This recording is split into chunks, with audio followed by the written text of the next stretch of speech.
Toho.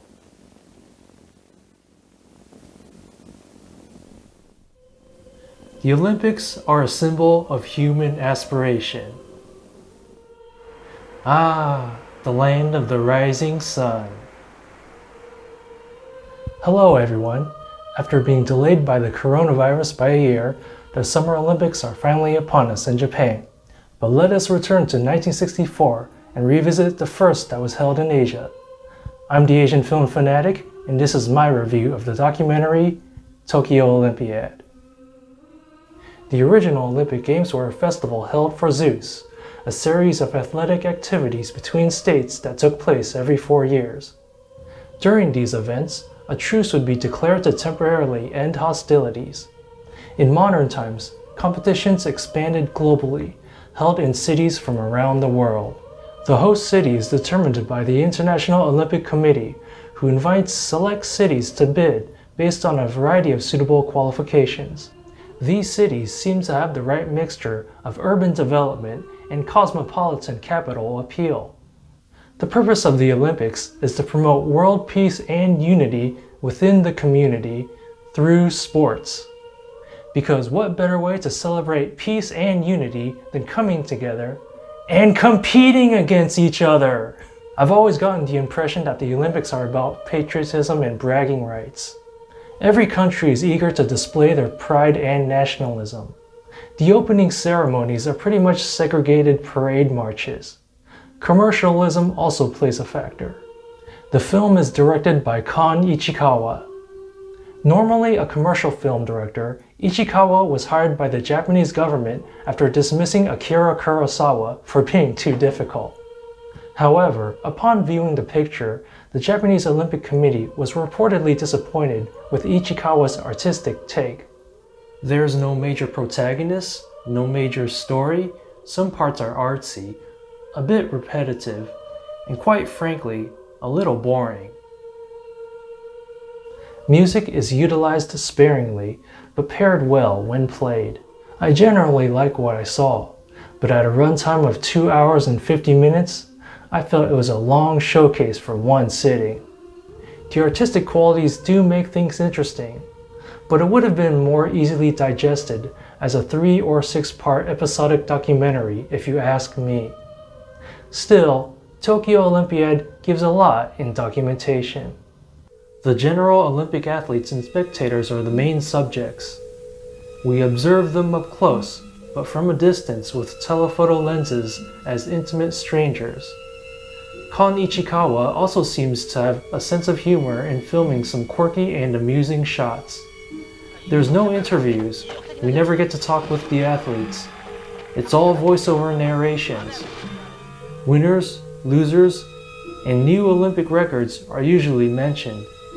One African athlete is focused on in particular, but not for his athletic prowess. At times there is a bias towards noting Japanese athletes, but most footage leans towards the winners. The 60s is quite evident in the film stock, music, and surrounding style. I can dig it. An interesting viewing, but also potentially a dull one. However, if you're really into Olympic sports, history, and documentaries, it's worth a watch. Now I'm going to go through the entire movie. We start with what appears to be a sunrise. Following that are scenes of demolition to renew the city. Narration describes the history of the Olympics with additional shots of the stadium, stating the order number, the city, and year. One by one, from the first all the way to the 18th. It's Tokyo, 1964. The torch gets lit in Athens, Greece, and goes all the way to Japan. The runners seem to be native to the region they cross. The torch even travels by air. Wide shots of the scenery and close-ups of the people capture the excitement and scale of the event. Delegates from all over the world arrive. Finally, we reach the stadium. With Emperor Hirohito in attendance, the Japanese national anthem plays. The young and the old are often subjects Ichikawa contrasts in the crowd. Back then, the athletes' parade was so structured and orderly, almost like a military march. Kinda classy if you ask me. Nowadays, athletes are more casual and sloppy. Ichikawa seems interested in capturing the athletes' and spectators' quirks, details, and candid behavior. He shakes up the imagery with a variety of shots to keep things visually lively. The edits by Tatsuji Nakashizu contribute to that. It's kinda funny the Americans are all wearing cowboy hats. And interesting being followed so closely by the USSR, considering the Cold War. Emperor Hirohito declares the open of the Olympic Games, and in comes the torch runner, giving everybody lung cancer. The flame is lit and the birds are released. Some athletes react with discomfort and playfulness. Normally, this probably would be left on the cutting room floor, but I like these amusing inclusions. Faster, harder, stronger. After some skywriting, we cut immediately to track and field. In slow motion, we're shown the pre-dash setup, the athletes' expressions, building up to the starting pistols fired to the finish. USA wins and it's a new world record. The fans react. Flags wave. Most of these sporting events are shot in a similar formula.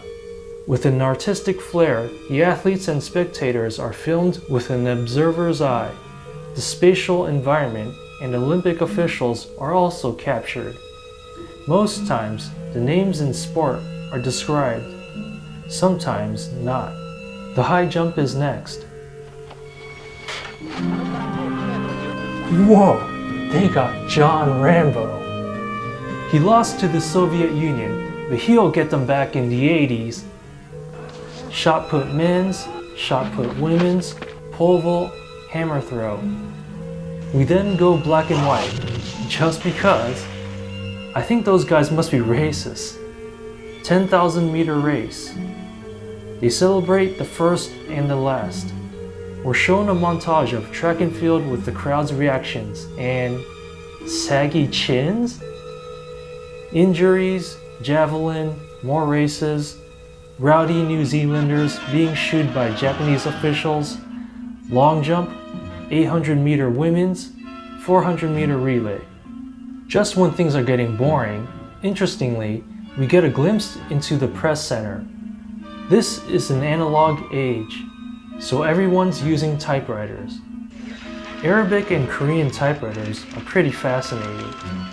Long jump finals take place in the rain. For women's hurdles, Ichikawa lingers on the Japanese runner, capturing her pre-warm-up restlessness. Yoda? The force is weak with this one. Gymnastics and the win for Japan.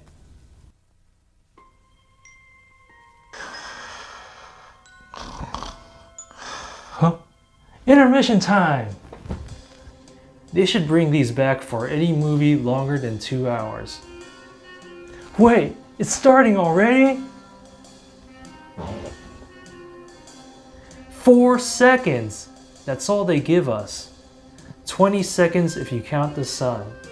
At least give us enough time to go to the snack bar, poop, piss, and diarrhea. The only real individual spotlight is the athlete from Chad. Ahmed Issa is a historically first-time Olympian and only one of 2 participants from a 4-year-old nation. He competes in the 800-meter race. Ichikawa stalks him from afar during warm-ups, his venturing into downtown, the race, his loss, and spending the remainder of his time in the village cafeteria.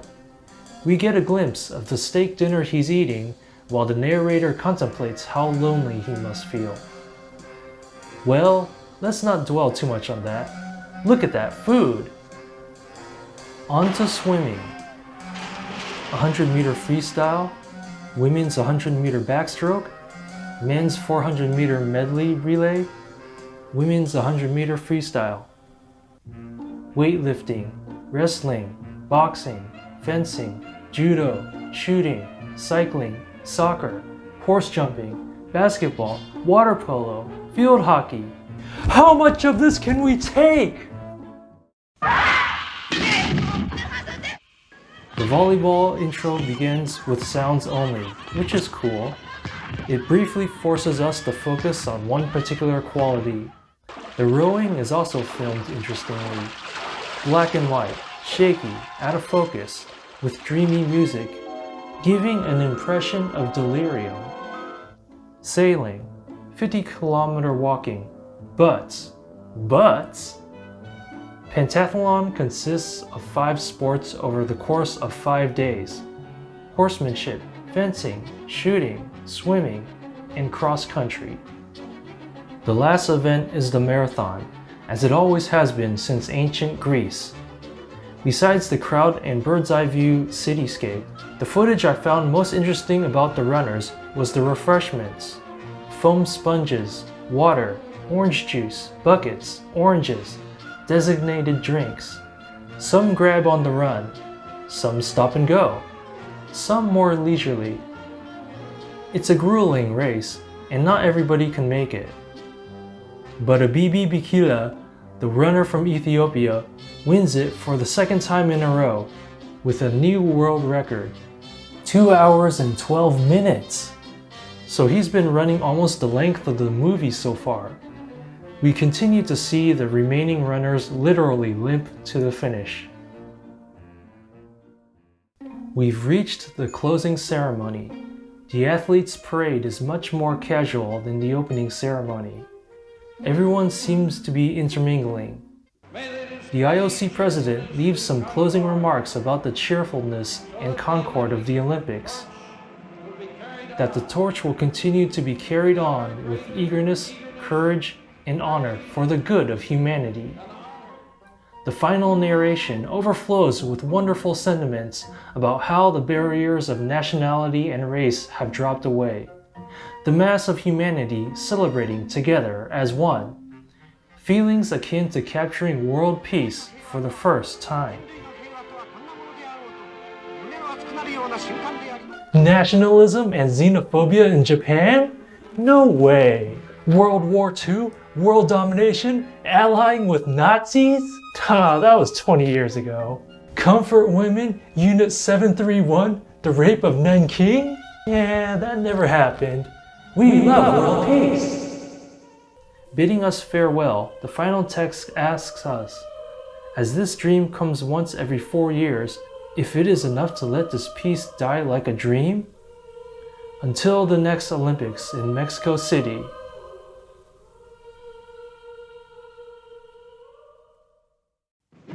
It's been 57 years since Tokyo Olympiad. Today, the Olympics have returned. Tokyo 2021 begins. After last year's virus, the theme of rising from the ashes certainly is appropriate for the world stage. But what happens after these revitalizations? What was old became new, and what's new will become old. Has anything changed? The meaning of the Olympics? The nations coming together? Nationalism? Commercialism? Politics? World peace? Kumbaya? In an event so focused on competition, winning, and medal counts, it can be ironic to tout world unity. The Olympic truce is said to have ended all regional conflict during the Games. But this appears to be a myth. According to the Encyclopedia Britannica, the Olympic truce did not temporarily cease warring between states.